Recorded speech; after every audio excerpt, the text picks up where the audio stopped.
नमस्कार बच्चों, हमने इससे पहले 2 वीडियो में पाठ 12 के प्रश्न 1 से लेकर 14 तक कर लिए थे। आज हम प्रश्न नंबर 15 से आगे हल करेंगे। तो प्रश्न नंबर 15 है, 2 विद्युत लैंप जिनमें से एक का अनुमतांक 100 वाट है और 220 विभव है और दूसरे का 60 वाट और 220 वोल्ट है। विद्युत मैस के साथ पाठ्यक्रम में संयोजित है।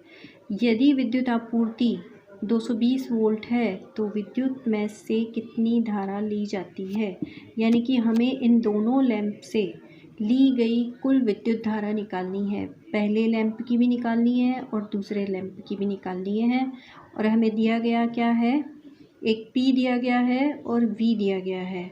तो हम इसे किस तरह से करेंगे, हम करेंगे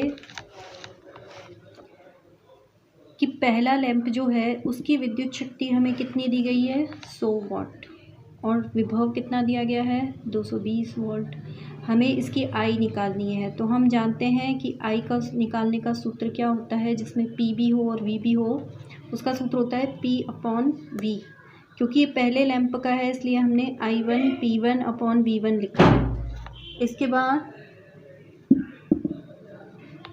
इसके बाद हम P का मान कितना है, 100, और V का मान कितना है, 220। यहाँ सूत्र में रखेंगे और इसको हल करेंगे तो हमारा आ जाएगा 0.455 एम्पियर। यानी कि पहले विद्युत लैंप में विद्युत धारा का मान 0.455 एम्पियर है। दूसरा देखते हैं। दूसरे लैंप की विद्युत शक्ति दे रखी है 60 वाट और विभव दे रखा है 220 वोल्ट है ये।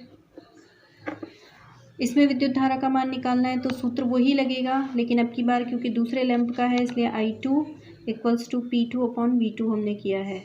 अब की बार हमें P कितना दे रखा है, 60, और वोल्ट कितना दे रखा है, 220। तो इसमें भाग देंगे तो आ जाएगा 0.273 एम्पियर। दोनों में हमने एम्पियर यानी विद्युत धारा का मान निकाल लिया। तो कुल विद्युत धारा कितनी हो गई, दोनों को जोड़ देंगे। तो हमने I1 और I2 को जोड़ा तो कितना आया, 0.455 प्लस 0.273। तो कुल विद्युत धारा का मान आया 0.728 एम्पियर। विद्युत धारा दोनों लैंपों में दी गई है। अगला प्रश्न देखते हैं, प्रश्न नंबर 16। किस में अधिक विद्युत ऊर्जा उपभुक्त होती है। 250 वाट का टीवी सेट है जो कि कितनी देर तक चलता है, 1 घंटे तक। तो हमारे पास P भी है और T भी है। दूसरा है हीटर में 120 वाट का हीटर है और वो कितनी देर के लिए चलाया जाता है, 10 मिनट के लिए। तो यहाँ पर जो T है इसमें भी T दिया गया है, इसमें भी T यानी टाइम दिया गया है। टाइम को हम हमेशा किस में कन्वर्ट करते हैं, सेकंड में। 1 घंटे को सेकंड में बदलेंगे तो कैसे बदलेंगे, 60 × 60, क्योंकि 1 घंटे को पहले मिनट में बदलेंगे तो कितने मिनट हो गए, 60 मिनट हो गए। 60 मिनट को फिर सेकंड में बदलेंगे तो 60 × 60 करेंगे तो टाइम आ जाएगा 3600 और P आ जाएगा 250। तो कैसे लिखेंगे इसको हम लिखेंगे कि हमें सबसे पहले दिया क्या है, टीवी की विद्युत शक्ति दी गई है जो कि 250 वाट है और समय दिया गया है 1 घंटा। 1 घंटे को हमने किस में बदला है, सेकंड में। 3600 सेकंड हो गया। निकालनी क्या है, H, उपभुक्त ऊर्जा। तो H P × T दोनों दिए गए हैं तो H का सूत्र लगेगा P × T, यानी P और T को गुणा करना है। P कितना दिया गया है, 250, T कितना दिया है, 3600, दोनों को गुणा तो किया तो आया हमारा 90 लाख, अब 9 लाख। अब हम आ जाते हैं दूसरा यानी हीटर की जो विद्युत शक्ति है वो कितनी दी गई है, 1200 वाट, और टाइम कितनी देर तक चलाया गया है इसको, 10 मिनट। 10 मिनट को हम सेकंड में चेंज करेंगे तो 10 × 60 बराबर कितना हुआ, 600 सेकंड। अब इसमें भी वही सूत्र लगेगा P × T। अब की बार P हमारे पास 1200, T हमारे पास 600, दोनों को गुणा किया तो ये उत्तर आया। तो अब दोनों में से तुलना करें तो किस में ज़्यादा उपभुक्त ऊर्जा अधिक है, किस में अधिक है, टीवी में। वैसे भी इस टीवी को 1 घंटा चलाया गया है तो इसलिए टीवी की ऊर्जा ज़्यादा होगी। अब हम अगला प्रश्न देखते हैं, प्रश्न नंबर 17। प्रश्न नंबर 17 है, 8 ओम प्रतिरोध का कोई विद्युत हीटर विद्युत मैस से 2 घंटे तक 15 एम्पियर विद्युत धारा लेता है। हीटर में उत्पन्न ऊष्मा की दर परिकलित कीजिए। तो यहाँ पर ऊष्मा की दर निकालनी है और हमें दिया गया क्या है, हमें दिया गया है विद्युत धारा 15 एम्पियर और प्रतिरोध दिया गया है 8 एम्पियर। और निकालना क्या है, ऊर्जा यानी H में I और R जब दोनों दिया गया है तो इसका सूत्र हम जानते हैं क्या होता है, I² RT। ये I² है। अब क्योंकि दर निकालनी है, जब भी हमें दर निकालनी होती है तो हम उसको T से भाग देते हैं। ये जो सूत्र है इसको हम किससे भाग देंगे, T से। आपने देखा होगा ब्याज निकालने का जो सूत्र होता है उसमें भी हम जब दर याद करते हैं तो किससे भाग देते हैं, T से। तो इसी तरह से T जो है यहाँ आएगा तो ये T और ये T कट जाएगा तो क्या बचा, H बराबर I² R। I कितना दे रखा है हमको, 15, तो हम यहाँ 15 का स्क्वायर लिखेंगे। R कितना दे रखा है हमको, 8 ओम, तो यहाँ हम 8 लिखेंगे। 15 का स्क्वायर करेंगे तो कैसे लिखेंगे, 15 गुणा 15 और ये गुणा 8 ऐसा कैसा आ जाएगा, 15 गुणा 15 कितना होता है 225 और 8 को गुणा कर देंगे तो कुल हमारा मान आ जाएगा 1800 जूल प्रति सेकंड। ये हमारा उत्तर हुआ प्रश्न नंबर 17 का। इस प्रकार हमारे ये वाले प्रश्न हो गए। हम प्रश्न नंबर 18 जो कि आखिरी प्रश्न है वो भी पढ़ लेते हैं। प्रश्न नंबर 18 में पूछा गया है कि विद्युत लैंपों के तंतुओं के निर्माण में प्राय एकमात्र टंगस्टन का ही उपयोग क्यों किया जाता है। यानी विद्युत लैंप के जो तंतु होते हैं उसमें टंगस्टन धातु ही क्यों उपयोग की जाती है, क्या कारण है इसका। तो इसके मुख्यतः 2 कारण हैं। क्या है 2 कारण, कि पहला कारण तो है इसका उच्च गलनांक और दूसरा कारण है उच्च प्रतिरोधकता। क्योंकि इसका गलनांक बहुत ज़्यादा होता है जिसकी वजह से ये उच्च ताप पर भी गलता नहीं है।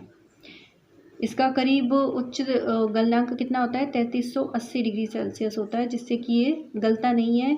दूसरा कारण है उच्च प्रतिरोधकता। इसकी प्रतिरोधकता बहुत ज़्यादा होने के कारण ये क्या करता है, विद्युत धारा का विरोध करता है। जब विद्युत धारा का विरोध करता है तो ये बहुत तेज़ गर्म हो जाता है और तेज़ गर्म होकर प्रकाश विकृत करने लगता है, प्रकाश फैलाने लगता है, जिससे कि बल्ब जलता है। अगला देख लेते हैं। अगला है विद्युत तापन युक्तियों जैसे कि ब्रेड टोस्टर, विद्युत इस्त्री के चालक शुद्ध धातुओं के स्थान पर मिश्र धातु से ही क्यों बनाए जाते हैं। मिश्र धातु से इसलिए बनाए जाते हैं क्योंकि जो मिश्र धातु होती है उसकी प्रतिरोधकता अपने अवयवी धातुओं से ज़्यादा होती है। अवयवी धातुओं का मतलब है कि जिन धातुओं से मिलकर वो बनती है।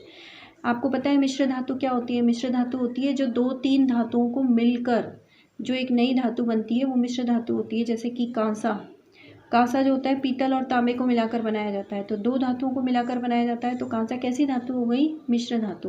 तो मिश्र धातु जो होती है उसकी प्रतिरोधकता अपनी अवयवी का मतलब है जिन धातुओं से मिलकर बनी है उनसे ज़्यादा होती है, जिसके कारण इनका दहन नहीं होता है और इसीलिए इनको ऐसे उपकरणों में यूज़ किया जाता है जिनको उच्च ताप पर गर्म करना होता है।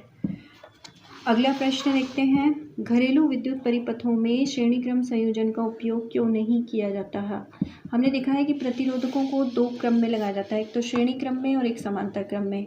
तो घरेलू जो विद्युत परिपथ है उसमें श्रेणी क्रम का उपयोग क्यों नहीं किया जाता, इसलिए नहीं किया जाता क्योंकि एक कारण तो ये है कि अगर श्रेणी क्रम में इसको लगाएंगे और अगर कोई एक भी अवयव खराब हो गया या उसने काम करना बंद कर दिया तो सारे ही अवयव काम करना बंद कर देंगे। अगर श्रेणी क्रम में लगाएंगे तो हमारा पूरा सिस्टम ही खराब हो जाएगा।